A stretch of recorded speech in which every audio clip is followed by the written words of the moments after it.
In this video, I want to talk about why most people are thinking about resource guarding all wrong and how even a lot of professional advice out there around resource guarding is not good advice at all.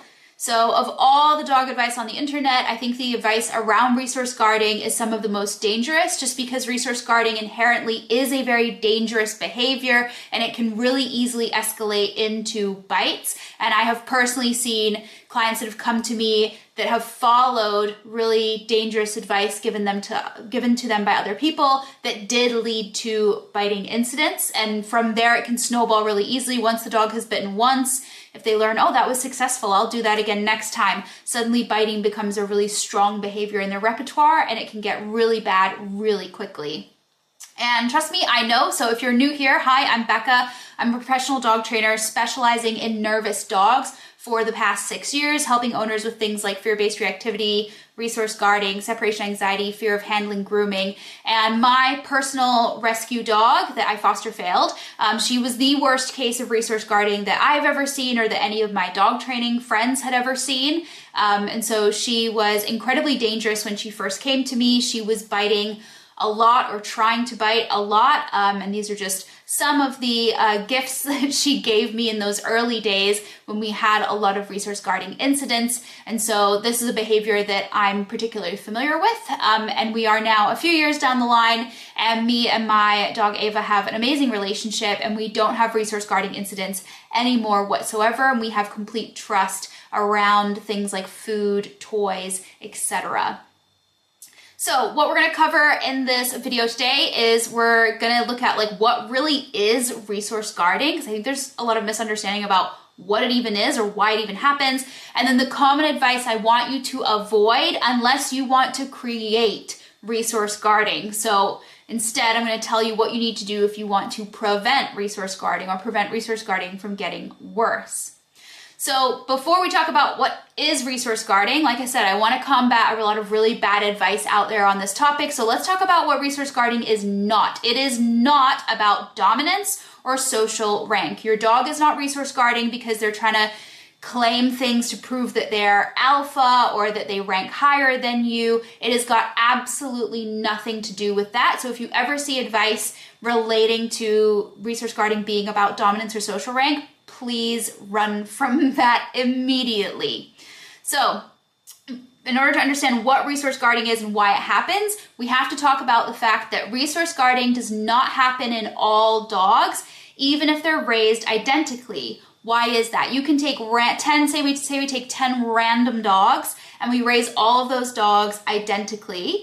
Some could show resource guarding and some might not show resource guarding. Why would that be? It comes down to genetics. Genetics is the number one factor that's going to determine whether a dog may or may not develop resource guarding. And so resource guarding is far more likely to be potential in breeds of certain genetics. This is not to say it will never happen in other breeds. It certainly can, but it's a matter of statistics, and you're far more likely to see it happen in breeds like retrievers or spaniels or protection breeds. These are breeds that we specifically chose characteristics and behaviors in these breeds to do with holding something, to do with biting something, or to do with possession. And so these genetics are very strong in these breeds. And if you put sort of the right ingredients together while raising a dog of this genetic potential, that's when we may or may not see resource guarding. And so this is where a lot of the really poor advice on the internet comes from, is because if you have a dog that has no genetic potential for resource guarding, and you could raise that dog doing everything wrong by resource guarding standards, you will still never see resource guarding issues. And so a lot of people will raise a dog doing certain things with that dog, and the dog does not have resource guarding. And so they'll say, hey, look, all these things I did while raising this dog prevented resource guarding, when in fact it didn't matter what they did or didn't do while raising that dog. The dog never had the genetic potential. It was never going to show resource guarding whatsoever. But now somebody who has a dog with genetic potential for resource guarding copies what they did raising their dog, and suddenly they will see resource guarding. So you can see where this goes really wrong really quickly and can get really dangerous. So what actually is resource guarding? Ultimately, resource guarding is a symptom of insecurity. In that moment, the dog is thinking that something I value will be taken from me. Hopefully you can see how that has nothing to do with any thoughts around dominance or rank or anything like that. The dog is literally just insecure and not trusting in you or the other dog or whoever or whatever it is that's approaching them, thinking that that's competition and that they want to take away something that they want access to, and they don't know how to negotiate that situation and how to maintain access to what they want peacefully.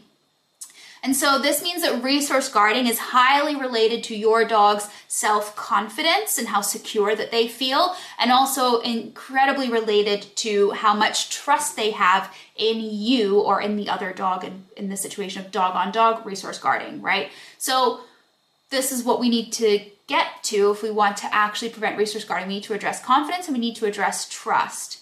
Now let's look at some of the common advice on resource guarding. One of the most common pieces of advice is to touch the dog while they're eating. So if we think about what that does for the dog that's thinking, ooh, I think you might want to take what I have, and now we're suddenly touching them while they're eating, guess what?